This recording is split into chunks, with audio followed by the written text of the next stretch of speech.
Welcome back to my YouTube channel. আজি মই আপোনালোকলৈ এটা নতুন ভিডিঅ' লৈ আহিছোঁ। ভিডিঅ'টো আপোনালোকে ভাল পালে চাই থাকিব। আৰু এইকেইদিন দুপৰীয়া আমি সদায় গৰমৰ কাৰণে দাইল ভাজি এনেকুৱা ধৰণৰ কিবা কিবি বনাই খাই আছোঁ। মই অলপ ভেন্দি আছিলে, এইখিনি অলপ গোটাকৈ কাটি মছলা দি সানি অলপ টাইম ৰাখি সেইখিনি তেলত ফ্ৰাই কৰিলোঁ। এনেকৈ ফ্ৰাই কৰি অলপকৈ ফ্ৰাই কৰিলোঁ। গোটেইখিনি একেলগে দিলে আকৌ ভেন্দিখিনি ভাঙি যাব, সেইকাৰণে লাহে লাহে এনেকৈ অলপকৈ ফ্ৰাই কৰিলোঁ। তাৰপিছত গোটেইখিনি যেতিয়া ফ্ৰাই কৰা হৈ যাব, গোটেইখিনি ফ্ৰাই কৰা হোৱাৰ পিছত মই অলপ পিঁয়াজ কাটি থৈছোঁ, সেই পিঁয়াজখিনি ইয়াতে দি দিম।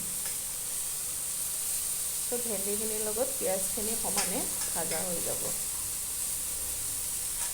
ভেন্দি আৰু পিঁয়াজ এনেকৈ 5 মিনিটমান এনেকৈ লৰাই থাকিব লাগিব। এনেকৈ লৰাই থাকিলে গোটাকৈ লৰাই হৈ থাকিব। এনেকৈ গোটা হৈ থাকিব। তাৰপিছত মই অলপ সৰিয়হ, আদা, নহৰু, জলকীয়া আদি মিক্সিত মাৰি অলপ পেষ্ট বনাই ল'লোঁ। আৰু ইয়াৰ পৰা সেই পেষ্টখিনি অলপ ইয়াতে দি দিম। ভেন্দিখিনিৰ লগতে পেষ্ট অলপ দি দিম। ভেন্দিখিনি একচুৱেলি অলপ মূৰটো অলপ ফালি দিয়া নিচিনাকৈ কাটি লোৱা হৈছিলে। পেষ্টখিনি এনেকৈ লৰাই থাকিলে ভেন্দিৰ ভিতৰত সোমাই যাব। এনেকৈ লৰাই থাকিলে 5 মিনিটমান লৰাই থকাৰ পিছত ধুনীয়া এটা ভেন্দিৰ ফ্ৰাই হ'ব। ভেন্দিখিনি ফ্ৰাই হৈ যাব। মোৰ ছোৱালীজনীয়ে খাই খুব ভাল পায় এনেকৈ বনাই দিলে। এনেকৈ ভেন্দিখিনি ভাজি মই অলপ কেঁচা পিঁয়াজ, আদা, নহৰু দি পেলাই অলপ শুকান মাছ আছিলে, অলপ চাটনি বনালোঁ।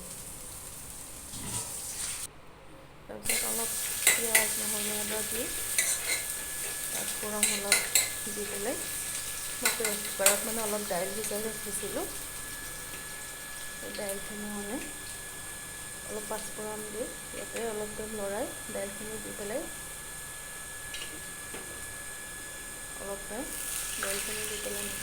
দাইলৰ চাম্বাৰ দিলোঁ।